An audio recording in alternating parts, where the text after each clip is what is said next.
கிரிவல பாதையில் இருக்கக்கூடிய அதிகார நந்தி ஆலயத்தில் இருக்கும்.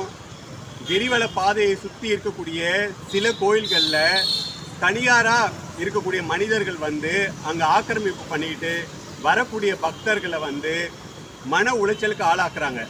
நான் எழுத்து கேள்வி கேட்டதுக்கு என்கிட்ட கேட்குறாங்க, நீ கழுத்தில் இந்த மாலையை போட்டுட்டு இதை போட்டுட்டு நீ ஏன் இப்படி பேசுகிற அப்படின்னு சொல்லிட்டு. இது என்ன, இதை போட்டால் எழுத்து கேள்வி கேட்கக்கூடாதா? இங்கே பாருங்கள், இன்னைக்கு பிரதோஷம், நந்தியின் பெருமானுக்கு அபிஷேகம் பண்ணிட்டு பூட்டிட்டு போயிட்டாங்க. வரக்கூடிய மக்கள் வந்து உள்ளார போய் நந்தியின் பெருமானை தரிசனம் பண்ண முடியாமல் இருக்கிறதுக்கு. கேட்டால் 50 வருஷமாக வந்து அவங்க தான் இங்கே எல்லாம் பண்ணிகிட்டு இருக்காங்கண்ணா. அதனால் அவங்க வச்சது தான் சட்டமாக இதை பூட்டிக்கிட்டே போயிட்டாங்க. அப்போ வரக்கூடிய கிரிவலம் வரக்கூடிய பக்தர்கள் உள்ளார போய் நந்தியின் பெருமானை தரிசனம் பண்ண முடியாத நிலைமையில் இருக்குது. அண்ணாமலையார் கோயில் மட்டும்தான் அறநிலையத்துறையோட கண்ட்ரோலில் இருக்கா? சுற்றி இருக்கிற மற்ற கோயில்கள்லாம் யாருடைய கண்ட்ரோலில் இருக்குது? தனியார் மையத்துடைய கண்ட்ரோலில் இருக்கா அப்படின்றது தெரியல.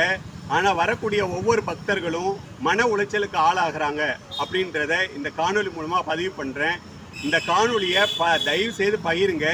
இனி வரக்கூடிய பக்தர்கள் எந்த ஒரு தடையும் இல்லாமல் சுவாமியை தரிசனம் பண்ணணும் அப்படின்றதுக்காக தான் இந்த காணொலி.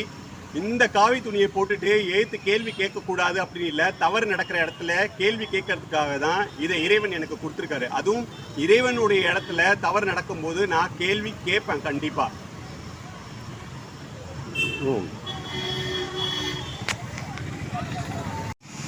இந்த அதிகார நந்தி, அந்த அதிகார நந்திக்கு போகிற வழியில் இருக்கக்கூடிய இந்த கேட்டை வந்து பூட்டு போட்டு பூட்டிட்டாங்க, யாரும் போகக்கூடாது அப்படின்னு சொல்லிட்டு. அப்போ இது எல்லாருக்கும் சொந்தமானது தானே இந்த கோவில் பக்தர்களுக்கு. இப்போ இந்த காம்பவுண்ட் சேவரி எழுப்பிட்டாங்கன்னா, மக்கள் வந்து பூட்டிட்டாங்கன்னா உள்ளார போய் சுவாமியை தரிசனம் பண்ண முடியாது.